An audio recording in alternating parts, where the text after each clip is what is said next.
আজকে আমি তোমাদের সাথে যে ভুলগুলির বিষয়ে কথা বলবো সেই ভুলগুলি বড় বড় ক্রিয়েটারদের সাথেও হয়, কারণ তাদের এই ভুলটার ব্যাপারে একদমই নলেজ থাকে না।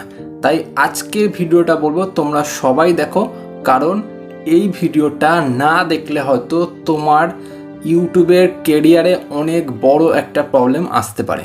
তাই ভিডিওটা এখন থেকেই লাইক করে দাও, চ্যানেলটাকে সাবস্ক্রাইব করে সাথে থাকো, কারণ এই চ্যানেল থেকে তোমাদের অনেক হেল্প হবে। চলে যাচ্ছি মেন ভিডিওতে। দেখো বন্ধুরা, ইউটিউবে যখন আমরা ভিডিও বানাই তো কোনো সময় সেই ভিডিওগুলি আমাদের ডিলিটও করতে হয়।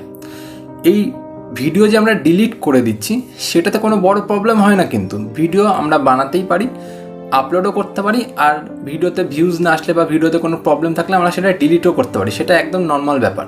কিন্তু কিছু কিছু ভিডিও আমরা ডিলিট করতে পারবো না। সেই ভিডিওগুলি যদি আমরা ডিলিট করে দিই তাহলে কিন্তু আমাদের চ্যানেলে অনেক বড় প্রবলেম আসতে পারে।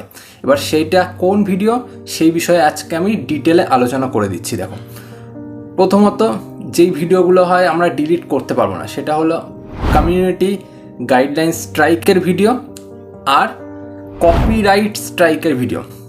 এবার কপিরাইট স্ট্রাইক সেটা কি? কপিরাইট স্ট্রাইকের যে ভিডিওগুলি থাকে, কোনো ভিডিও ধরো তুমি আপলোড করলে সেই ভিডিওটাতে কপিরাইট স্ট্রাইক এসে গেল, তো সেই ভিডিওটাই ইউটিউব আপনি নিজে থেকে ডিলিট করে দেবে, আর সেই ভিডিওতে কোনো সেরকম সমস্যা হবে না। কিন্তু আরেকটা আসে যেটা হচ্ছে কমিউনিটি গাইডলাইন স্ট্রাইক।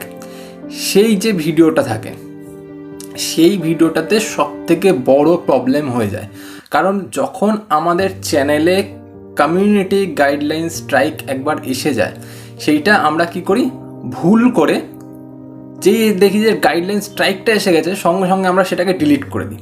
আর এই ডিলিট করে দেওয়ার ফলে আমাদের চ্যানেল থেকে কিন্তু সেই স্ট্রাইকটা কোনোদিনই আর উঠতে পারে না, কারণ যখন ইউটিউব কমিউনিটি গাইডলাইন স্ট্রাইক কোনো চ্যানেলের ভিডিওতে দিয়ে থাকে, তারা এটা বোঝাতে চায় যে এই ভিডিওটাতে তুমি আমাদের ইউটিউবের পলিসি ভায়োলেশন করেছো, সেই জন্য তোমাকে স্ট্রাইক দেওয়া হয়েছে। তুমি একবার ভিডিওটাকে রিভিউ করে নাও, দেখে নাও ভিডিওটাতে যদি কোনো প্রবলেম থাকে সেই অংশটা তুমি কেটে দাও, কেটে তুমি আবার আপলোড করো, তাহলে কোনো সমস্যা হবে না। কিন্তু যখন আমরা দেখি যে এর মধ্যে একটা স্ট্রাইক এসে গেছে, তো আমরা কিছু না বুঝেই হঠাৎ করে সেই ভিডিওটাকে ডিলিট করে দিই। এই ডিলিট করে দিলেই হয়ে যায় বড় সমস্যা। ডিলিট করে দিলে ভাববি যে হয়তো স্ট্রাইকটা চলে যাবে, কিন্তু স্ট্রাইকটা আমাদের চ্যানেলে থেকে যায়, সেটা কিন্তু কোনোদিনই আর যেতে পারে না, কারণ ইউটিউব স্ট্রাইকটা দেয় রিভিউ করার জন্য, যে তুমি একবার দেখে নাও ভিডিওতে কোনো প্রবলেম আছে কিনা। যদি তোমার মনে হয় যে ভিডিও আমি ঠিকঠাক বানিয়েছি, তো তুমি সেটার বিষয়ে একটা অ্যাপিল ইউটিউবের কাছে করতেই পারো। অ্যাপিল করে দিলে সেই ভিডিওটা আবার নর্মাল হয়ে যায়, মানে পাবলিক হয়ে যায়। কিন্তু সেই ভিডিওটা যদি তুমি ভুলক্রমে ডিলিট করে দাও, সেখানে কিন্তু সেই অ্যাপিলটা আর হয়েও পারে না, আর সাথে সাথে তোমার চ্যানেল থেকে সেই স্ট্রাইকটাও কিন্তু উঠতে পারে না।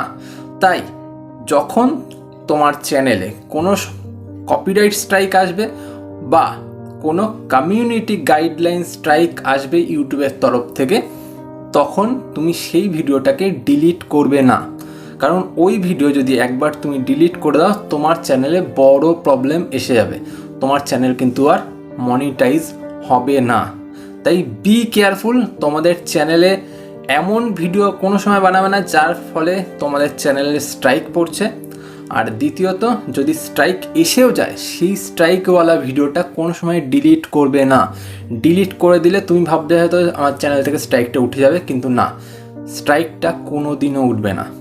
তাই কোনো সময় চ্যানেলে স্ট্রাইকওয়ালা ভিডিওগুলি ডিলিট করবে না। ডিলিট করলে কিন্তু তোমাদের চ্যানেলটা আর মনিটাইজ হতে পারবে না।